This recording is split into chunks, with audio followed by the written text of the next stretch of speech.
എല്ലാവർക്കും നമസ്കാരം. ഇന്നത്തെ ശുഭചിന്ത: പിടിവള്ളികളുടെ ഫലം ജീവന് വില പറയും. പിടിക്കുന്നവൻ്റെ ആത്മബലം ജീവിതത്തിനും വില പറയും. ഓരോ ദുരന്തത്തിലും പിടിച്ചു നിൽക്കാനുള്ള ഒരു സ്ഥലം എവിടെയെങ്കിലും ഉണ്ടാകും. അവ തിരിച്ചറിയാനും ഉപയോഗിക്കാനും നമുക്ക് കഴിയണം.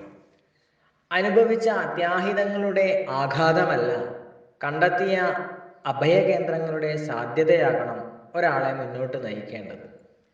പിടിച്ചു കിടക്കേണ്ടത് പച്ചിലകളിലല്ല, പാറക്കെട്ടുകളിലാണ്. കാരണം അവയ്ക്ക് സ്വയം പ്രതിരോധശേഷി ഉണ്ട്. തണലാകണമെങ്കിൽ വളർന്ന് വലിയ മരമാകണം. പൂച്ചെടികൾക്ക് ഒരിക്കലും തണൽ സൃഷ്ടിക്കാനാവില്ല. വളർന്ന് വലുതാവാൻ, എല്ലാവർക്കും തണലാകാൻ എല്ലാവർക്കും സാധിക്കട്ടെ. എല്ലാവർക്കും നന്മകളുണ്ടാകട്ടെ. നന്ദി, നമസ്കാരം.